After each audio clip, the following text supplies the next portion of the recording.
Namaste to all. This video I'm making for myself might be of use to you. I made a similar video a couple of weeks back, and also I made one video yesterday which was only for 3 minutes.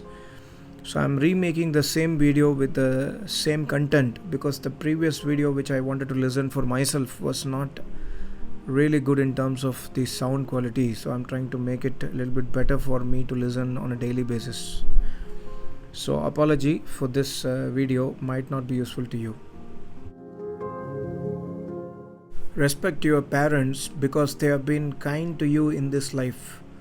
Those who respect their parents are gentle and happy and will develop many good qualities in this life and in the next life. Forsake killing, forsake theft, forsake sexual misconduct, forsake lying, forsake alcohol, and forsake attachment to food at improper times, and forsake enjoyment of high seats and beds, and also forsake all kinds of songs, dances, and garlands.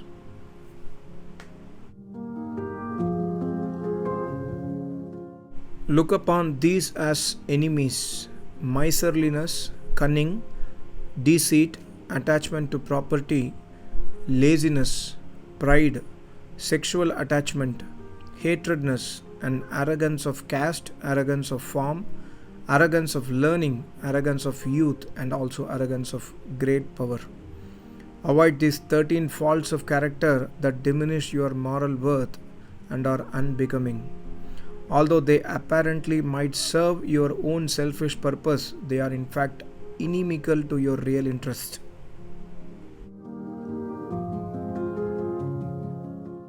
Someone who has acted virtuously in the past and therefore enjoys fortunate circumstances now, and who continues to act virtuously in the present life, will move from light to great light.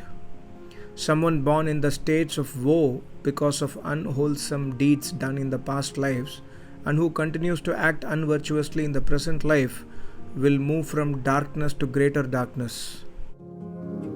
Someone who enjoys fortunate circumstances now because of the merit collected in the past lives, but acts non-virtuously in the present life, will move from light to greater darkness. And lastly, someone who, although born in less fortunate circumstances, nonetheless applies himself and performs virtuous acts only, will move from darkness to greater light. Do not look upon another's wife. However, should you see her, think of her according to her age, thus as a mother, as a daughter, or a sister. If lust persists, then meditate well on the impurity. Control the afflictions by being watchful of your mind. Don't hanker after others' wives. Remember the evil consequences of desire in this life and the next life. Overcome desire for the wives of others by regarding them according to their age as mother, daughter, or sister. Meditate on the impermanence and impurity if you are still unable to abandon lust for the wives of others. Protect the unsteady mind just as you would protect your learnings, your son, your treasure, and in fact your life. Withdraw the mind from sensual pleasures just as you would withdraw from a vicious serpent, from poison, or from a weapon, or from an enemy or fire. Your mind is the most valuable thing you possess. The mind can make you happy or miserable according to how you treat it.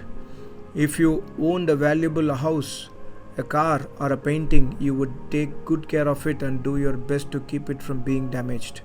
If you have children, you know how careful you are to protect them and keep them out of any harms. The same applies to your mind. Therefore, take good care of your mind and do not let it get entangled in harmful distractions and unwholesome deeds.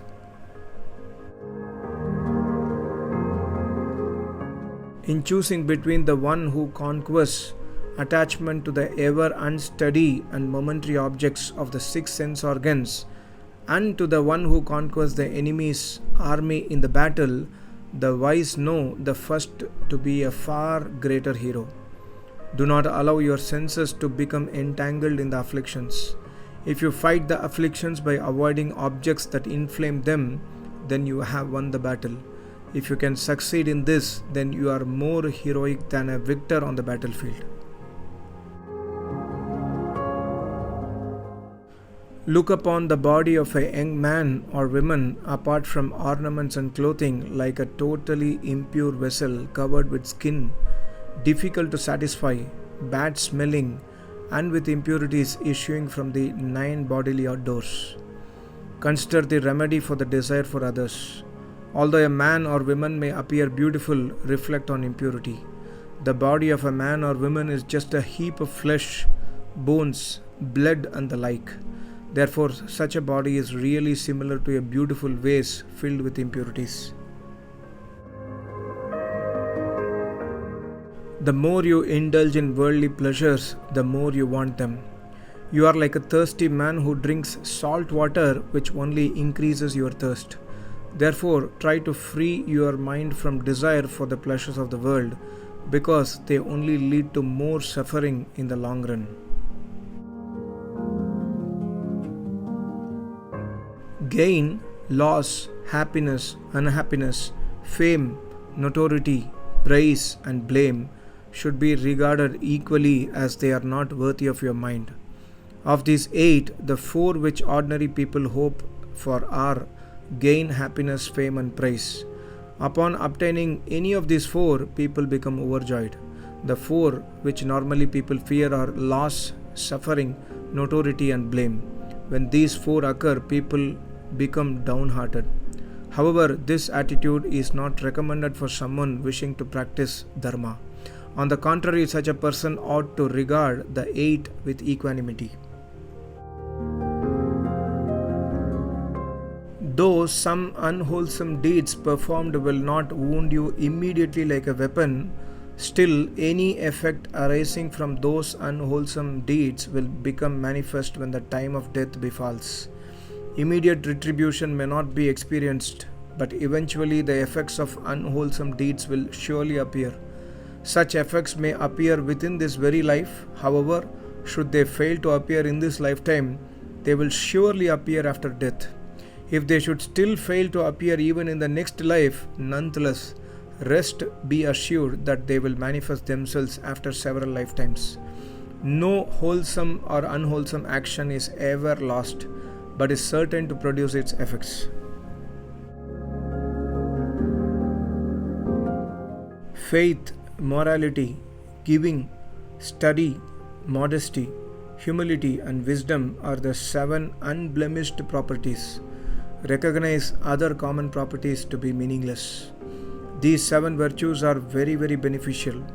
Although you may not be rich in gold and silver, still if you possess these 7, you have something of far, far greater value, the best among all possible treasures.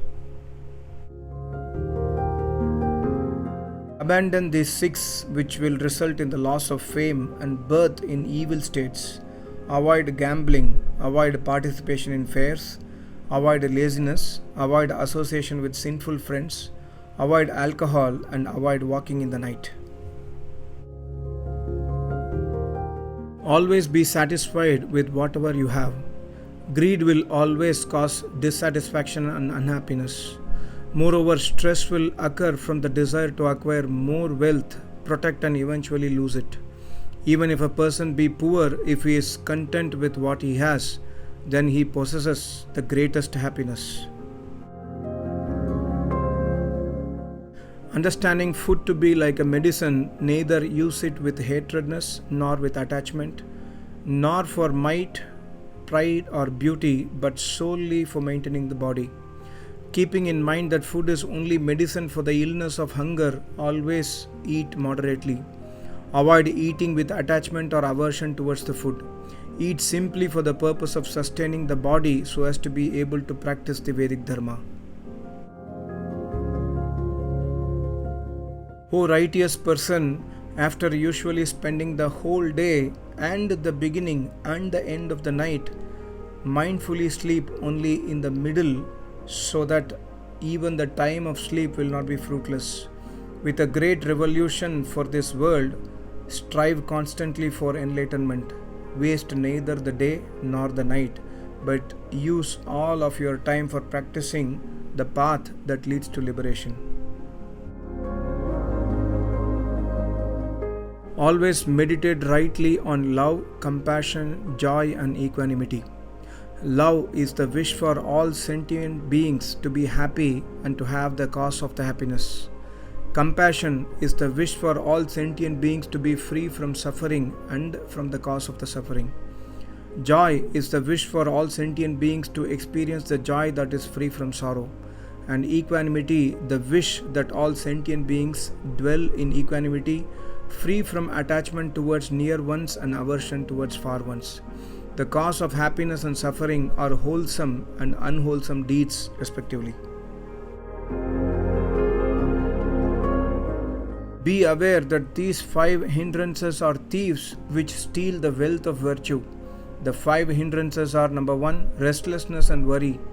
Preoccupied with worldly matters, one is distracted by restlessness and worry. Number 2, aversion, ill will towards one's enemies and distaste for the practice of Vedic Dharma. Number 3, sloth and torpor, which is heaviness of body and mind and no interest in virtue. Number 4, attachment, lust and greed for material objects and sensory stimulation. Lastly, doubt, vacillation of mind and uncertainty regarding the law of karma.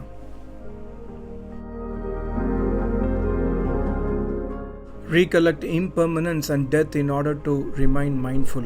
Attachment to one's life and body is inappropriate because life is impermanent and the body is insubstantial. There are many internal and external factors which can cause death, such as diseases, disorders, accidents, and attacks from enemies. When immense and enduring phenomena like mountains, rivers, oceans, continents, the earth, the planets, and the stars arise and perish, everything is impermanent, so your frail and fragile body will certainly be destroyed. Having obtained a human birth, one who commits unwholesome deeds is more foolish than one who fills a jewel-adorned golden vase with vomit. There is no greater fool than one who fails to take advantage of this human life to practice the Vedic Dharma and to strive for liberation. Always remember the unsatisfactory nature of this world. People suffer because they cannot get the things they want. On the contrary, all sorts of unwanted things happen to them.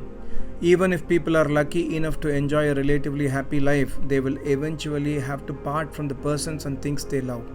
Consequently, suffering cannot in any case be avoided in this world. Therefore, cultivate renunciation by meditating upon the unsatisfactory nature of this world. Everything in this world is uncertain and impermanent. In successive lifetimes, your son may become your father and your father may become your son. Your enemies may become your friends and your friends may become your enemies. Therefore, abandon aversion towards enemies and attachment towards friends. Do not make distinction among living beings, for at one moment a person may be a friend and at the next he may be an enemy. Everyone has drunk more mother's milk than the 4 oceans. Having enjoyed some of the pleasure of this existence, you want more of it and are never satisfied. Everyone has been in this samsara since time immemorial and has drunk more mother's milk than the water in the 4 oceans. Now, if you do not follow the path to liberation, but continue to follow the ways of foolish common men, bewildered by the darkness of ignorance, then you will have to drink still more mother's milk in the future.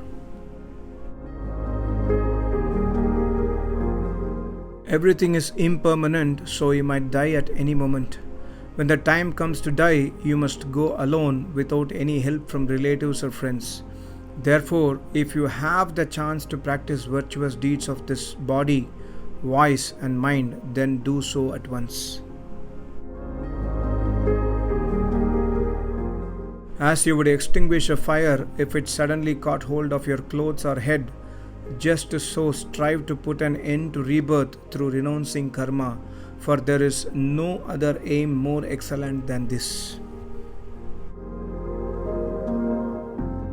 Thank you so much. Namaste. Om.